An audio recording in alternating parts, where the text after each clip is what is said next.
अगर कोई दुखिया है सहारा दे दो आपका भला होगा, भूखा है भोजन दे दो आपका भला होगा।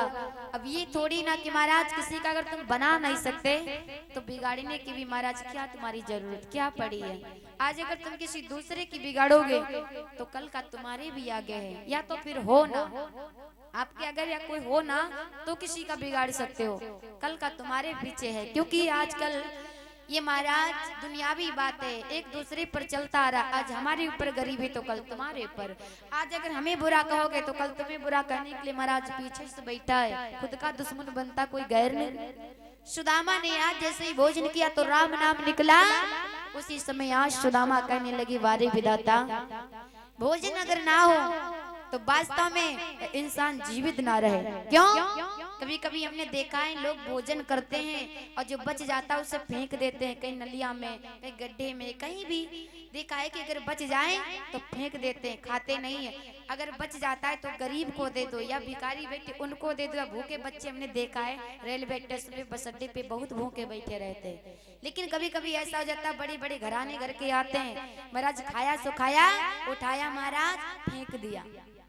जब फेंक दिया भगवान क्या कहते होंगे कि महाराज जब खाने के लिए पहले नहीं होता तो लोग खाने के लिए तरसते हैं, सोने के लिए बिस्तर नहीं होता तो सोने के लिए तरसते हैं।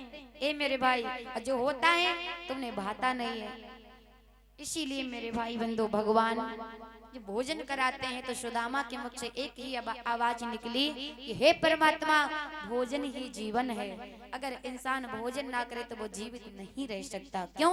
क्योंकि इतना महत्व है। ये अन्य देवता होते हैं जिन्हें भोजन करते हैं, इनकी पूजा होती है महाराज। खेतों में उगते हैं, समझ तो पहले पारिवारिक पूजा करने के पश्चात तब अनाज घर में लाया जाता है। वही अन्य अगर घर पर नहीं है तो कलह होगी, लड़ाई होगी, झगड़ा होगा।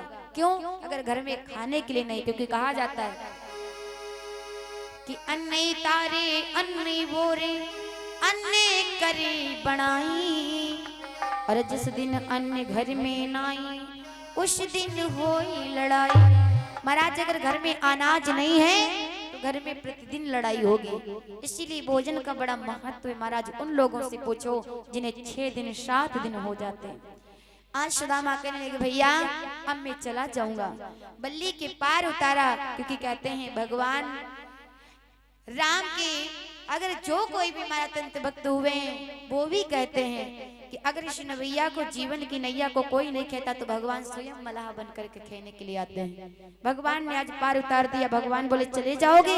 सुदामा बोले हाँ हम अब चले जाएंगे।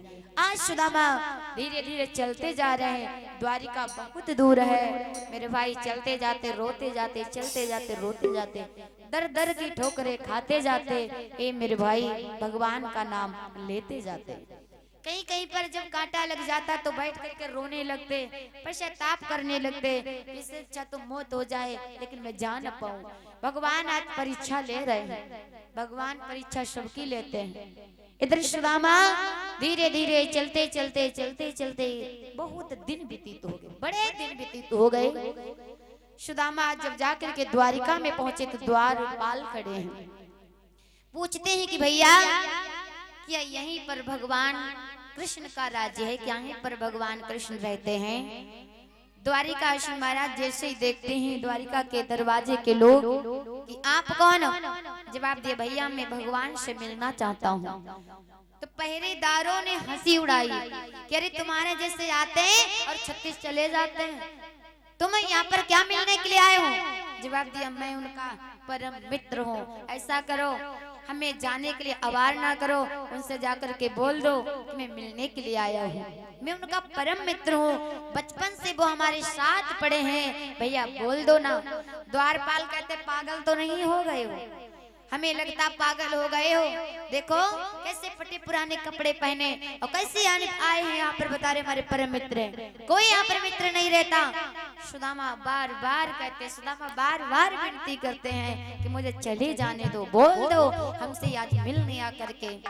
सुदामा जब नहीं मिलने देते बार बार महाराज जब ठुकराते हैं, बार बार आज शब्द बोलते हैं, सुदामा से नहीं सुना गया। सुदामा फिर पोटली लेते, वो डंडा ले लेते हैं, फिर पुनः वापस गए। कहने लगे अब नहीं जाऊंगा। हमें लगता भगवान की दुनिया में दया नहीं है। उसी समय एक द्वारपाल बोला चले जाओ। आज वही एक द्वारपाल गया, कृष्ण से कहने लगा कि हे प्रभु हे नाथ, पता नहीं कौन आया है और आकर के आपका नाम पूछ रहा, आपसे मिलना चाहता है। हमसे मिलना? हाँ, कौन है? द्वारपाल पूरी आवाज देता, पूरी बात बता रहे, सुनो कि कौन है। कि द्वार खड़ो दीजा तेरी रहो स्वामी तेरी रहो। सुनो प्रभु, द्वार पे बड़ा दुबला पतला है और बड़े गंदे कपड़े पहना है प्रभु।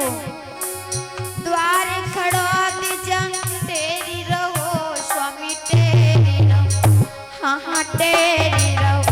जगे पावन की कोई नहीं है सामा।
क्या बताऊं, मुझे देखने में बड़ी शर्म आ रही है।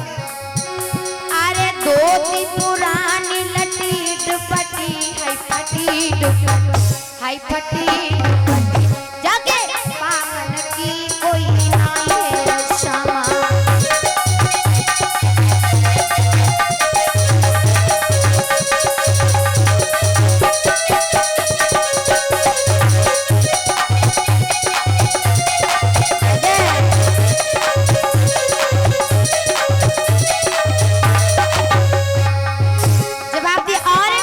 सुनो, अरे तनी हड्डी न को खड़ो प्रभु मांस का पता नहीं है, केवल हड्डियों का ढांचा खड़ा है। सुनो, अरे कांटे लगे तलबन में जमा।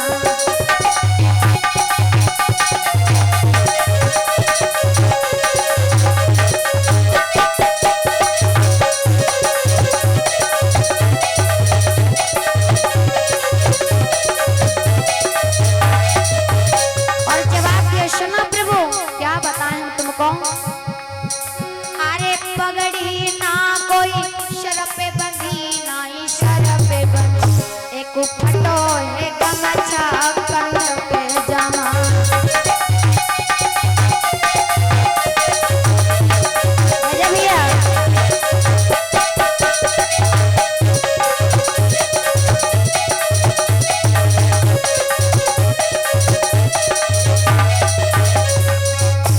और जवाब दिया, सुनो क्या बताएं?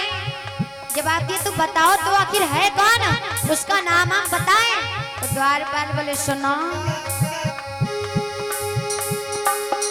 अरे पूछती दीन दयाल कुदाम दयाल कुदाम दयाल कुदाम।